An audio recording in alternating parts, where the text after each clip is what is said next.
All right. Hello, and welcome to my introduction to Epicurean thought. And really, to start with Epicurus, we want to give, of course, the historical framework from which he is going to be emerging out of with his thought. And in this case, we are going to look at the Cyrenaics and the Cynics, which uh, comprise of these different Socratic schools to emerge after Aristotle and Plato, of course. And the Socratic name really is the only similarity to really have between Socrates and these schools of thought. The point of departure being that Socrates, of course, has the famous dictum, knowing thyself. Socrates meaning, of course, a self-understanding, which will then lead to a process of improving the soul. And that wasn't foreign, of course, to these Socratic schools at the time. But this is really the point of departure here, and how to go about improving the soul, of course. And so the Cyrenaics in particular have a hedonistic ethic or worldview, the good being pleasure, and is an individualistic and egoist account of what would be considered my pleasure. And historically, for ethical thought, this is really the first emergence of a clear school and first line of thought that wants to maximize the most amount of pleasure in the immediacy of any given circumstance or situation, if you will.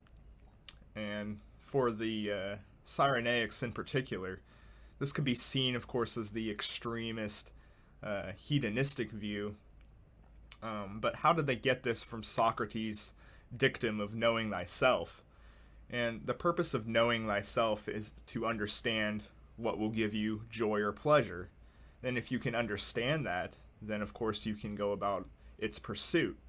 And so self-understanding is really an instrument or a vehicle, if you will, for the hedonistic goals or the will towards your own pleasure. And so knowing for the Cyrenaics is the sense experience. And through sense experience, we feel pleasure or pain. The pleasure is the good and to be desired, where the painful is bad and to be avoided. Now, sensation, of course, is going to play a major role here, as it's heavily implied that it's the physical attributes. We have no universals or some sort of ethical thought process like that, norms, cultural convention, if you will. Each individual has its own pleasure through, of course, sense experience.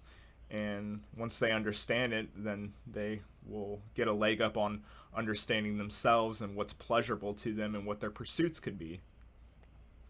Now, of course, unrestrained access, as they would, quantify, of course, is, to cause pain in the pursuit of these pleasures. And of course, we could think of as the hangover, where, you overindulge in adult beverages, if you will, and the next morning you don't feel so good afterwards.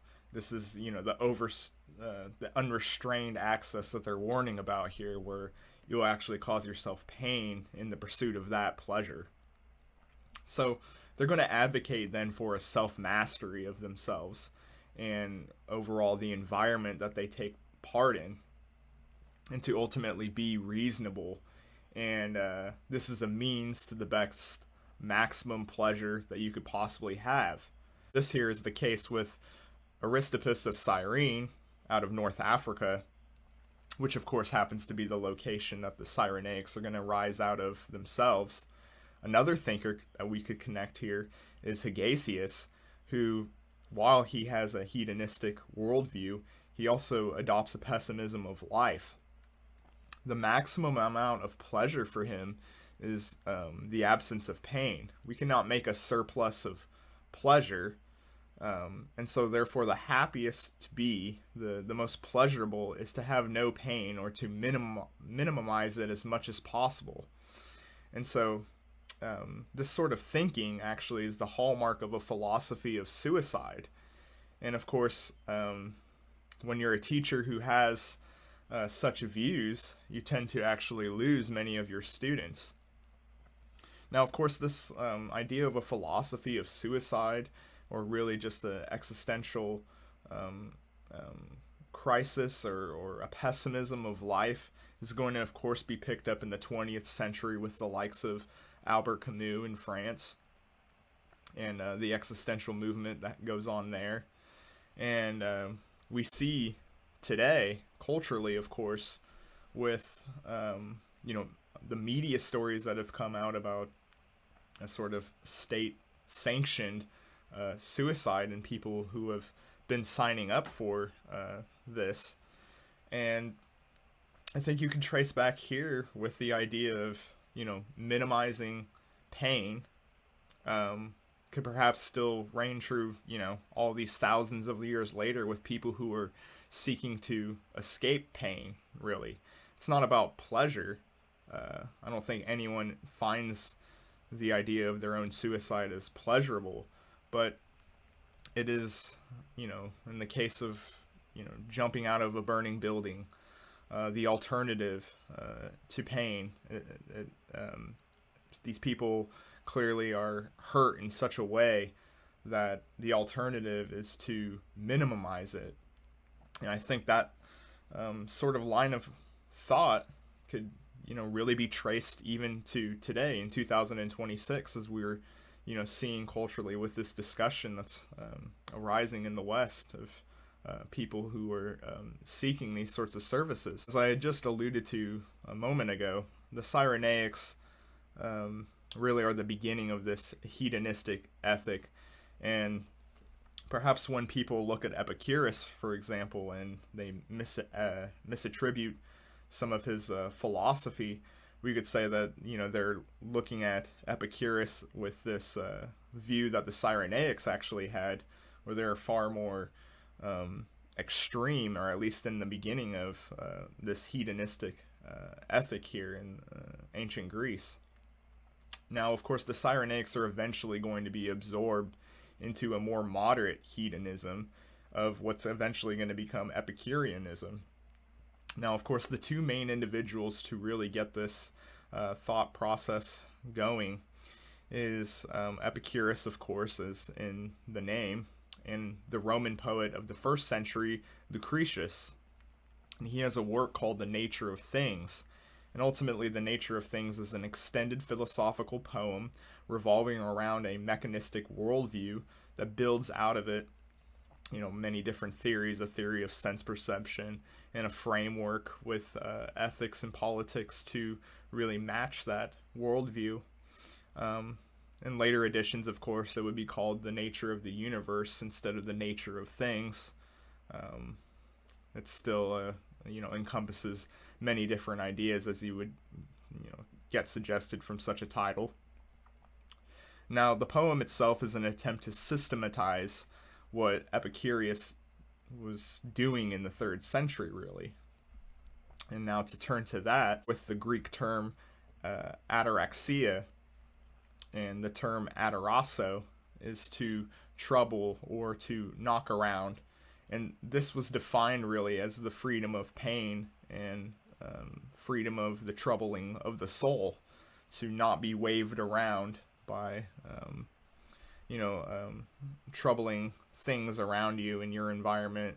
That kind of goes into the idea of, self-mastery also would suggest mastery of an environment. And so to not be rattled, to not have pain and trouble around you, and have these sort of adverse responses, if you will, to something that is like reason, for example.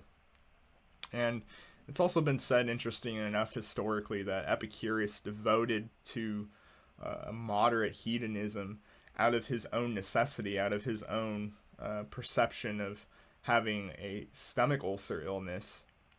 And so when you have, of course, a sensitive stomach or ulcers, you would probably advocate for such moderation to, free yourself of trouble of the body here in the stomach. And so Epicurus probably wasn't the biggest party animal in the world, if you will, because he had such an illness that would have required the use of moderation. Of course, this might not necessarily be the case, and his line of thought and what he devoted to intellectually could, of course, not have anything to do with this bodily illness here, but it is interesting to think about, and something that when Nietzsche discusses his predecessors, he considers that, and of course he lends that onto himself as well. And so that's always interesting to consider when we talk about philosophers and their works. So the school of thought here wants a life of content and freedom from disturbance or the harassment. And so both cases here are making a qualitative difference to examining pleasure. Quantitative difference is easy enough, and this can be more painful than what would be pleasurable, for example. And when you start to do this, however, the differences aren't just quantitatively in different values of pain. For example, the dentist who numbs the gums is going to produce less pain over the course of the procedure than one who doesn't. That comparison, of course, is easy enough. You have a pain distinction here, and the judgment of what is more painful and what is less painful. But how do we compare something like the pain of the body with the toothache as compared to the pain within, the troubling of the soul of the pain of a lover? And so the qualitative is essential but difficult to examine. The qualitative distinctions are not to be quantified in quantities, but of high quality and of low quality. Now, higher quality of pleasure is considered something like good friends, a good education, a good job, if you will, or the pleasure of justice in a society, in a just society, or having what nature requires of you and what you're required of it, rather than an overindulgence to, take more from nature than what one should. That is, of course, overindulgence and is not of high quality. Higher pleasure is more intrinsic in of themselves, pleasurable, such as friendship, or again learning, having a good education. And so this is significant to ground hedonism here into a metaphysic. The grounding here being the atomistic material world that Democritus offered up. And so remembering with Democritus, he had an atomistic, in an empty space worldview of the cosmos, and things whirl around by chance, and these atoms are colliding into each other to create bigger material processes that we can perceive.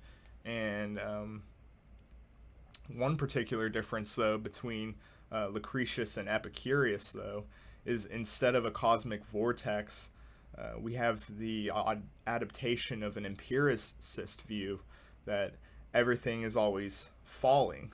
The natural atom is to fall vertically, causing these collisions then that creates compounds. And so we're seeing really in its infancy here, an understanding that these floating around, if you will, but are actually falling vertically. And I think that's kind of interesting to consider what, of course, is going to happen with the Newtonian material world that's going to come. And, of course, the scientific revolution with that. You can see here that they're even starting to sort of brush up on this idea that, atom seems to have a distinct property of, having this pull that brings it down, if you will, that I find really fascinating here. Now, Epicurus has a classic picture that it's going to actually be picked up by the likes in the scientific revolution in the 16th and 17th century, with a mechanistic explanation of the physical universe, with the particles of matter to then a physical force. And so Democritus, of course, is very impressive to most of these thinkers here, or any thinker really. and is going to have, a lot of influence over the likes of Newton and Hobbes and Francis Bacon with his induction. Now, the line, "nothing comes into being out of what is non-existent," this is a classic Greek thought and Roman thought. Ex nihilo nihil fit, out of nothing, nothing comes. As seen with the Greek thought of Plato and Aristotle, the elements are eternal, going back to the predecessors here. They don't just appear one day. They don't just come out of nothing. They were always there. And the atom in this case for this line of thought are the case for the eternal, as is empty space. This is the basic stuff, essentially. It's always been here. The whole of being consists of bodies in space. The sum of things is unlimited because of the multitude of atoms and the extent of the void. To continue to quote, "The atoms are in continual motion through all eternity. They exist from everlasting atoms and the void. They come in different shapes and sometimes sizes." He also points out, while they have different shapes or weight, that's all we have from observation. And so this is going to lead in, this insight here, to the distinction of primary and secondary qualities that we're going to refer to later. Primary is going to be, of course, spatial size or shape, the occupancy, its weight, whereas the secondary qualities are grounded with sense organs such as color, smell, and taste. Now, in the 16th and 17th century, the primary are considered the objectively real properties of things, and the secondary are subjective, only out of your own experience.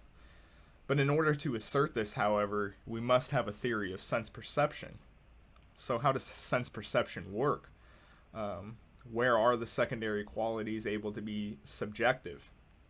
So Epicurus is going to suggest that the outlines are the same shape as the solid bodies, but they're very, thin-like. You can't really even see them. So we cannot see the films, if you will, the outline that, peel off from the distinction between our physical bodies. These films are moving through space and enter through the sense organs, and so we are perceived, albeit shrunken, but they retain the same shape, and so we perceive shapes without color or smell or secondary qualities. And the qualities here are produced in the process, but not qualities of external objects.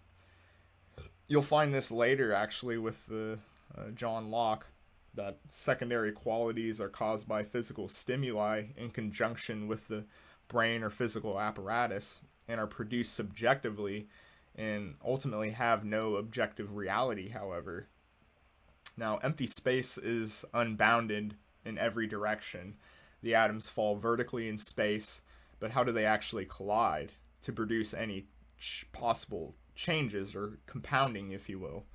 And so Lucretius says, in the process of falling with no known cause, eventually you'll have some instances where they'll swerve off course, and this swerving of the atom sets off then a chain reaction, colliding and combining over and over.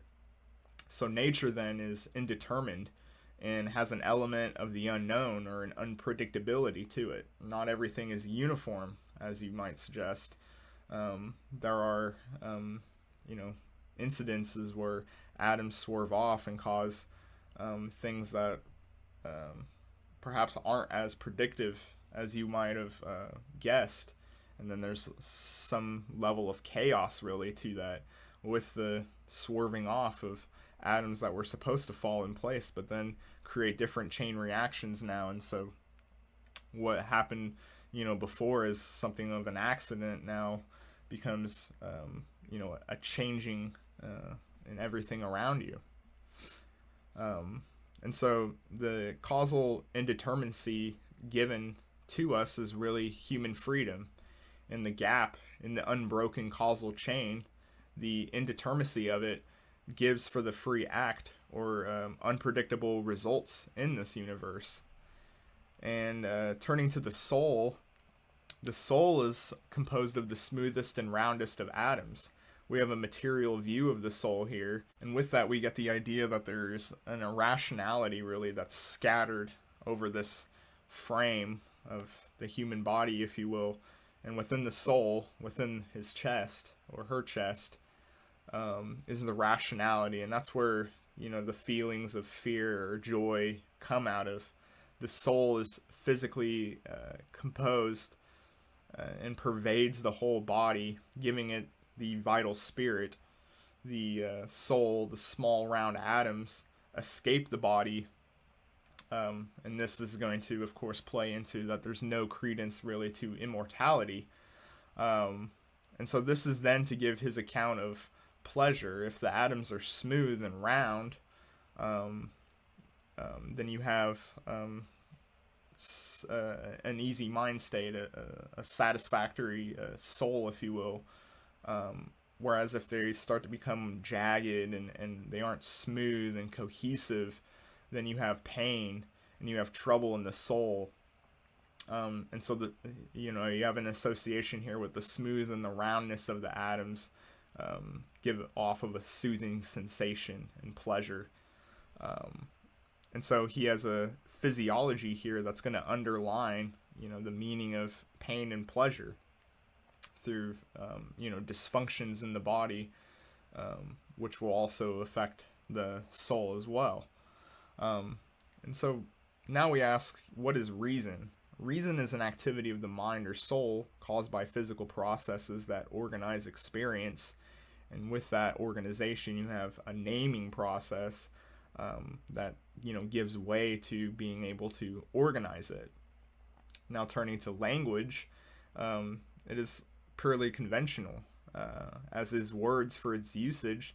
The way we organize our experience in a society and the way we learn to think or understand of things is purely conventional. It's purely just instrumentalized to the organization of our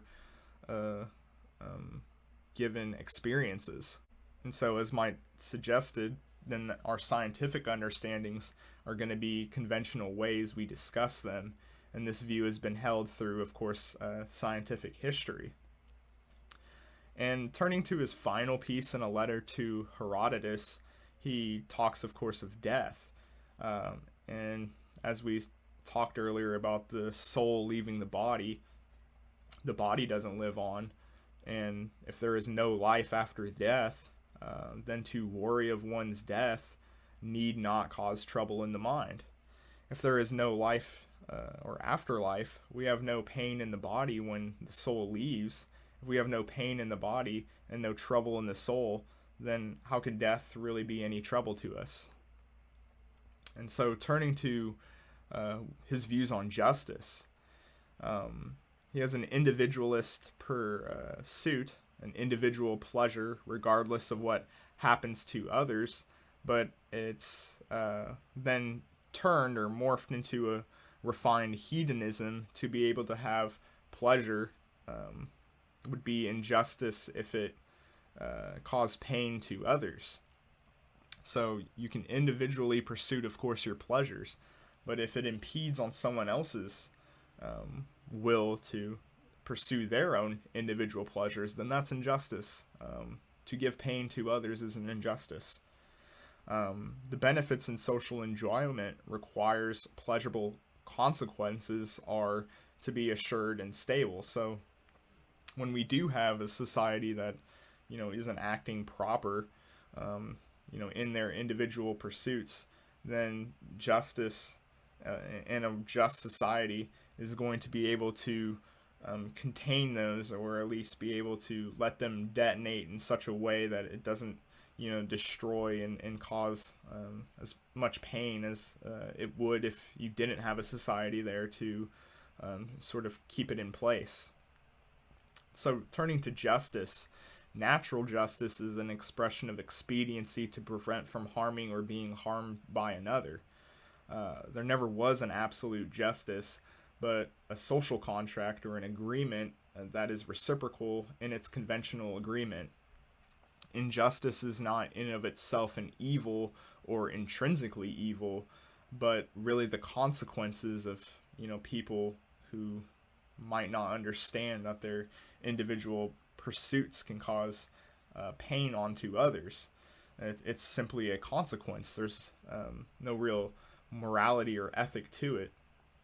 And so we see here we have conventional language, science, and as well as ethics that's really under no other basis. It's, purely conventional of where one's place is in a society at a given time. And it's easy to see this and why I point out the importance of, understanding metaphysical frameworks, because as suggested with their metaphysics, if we have a blind material, forceful world other than primary spatial qualities, then what basis for ethics do we have that goes beyond the pleasures or what is good within that material world? Justice isn't intrinsic or necessity for equal for all, but is simply a matter of social utility and purely conventional, with nothing in place out of that hedonistic evaluation of pleasure and its consequences of it.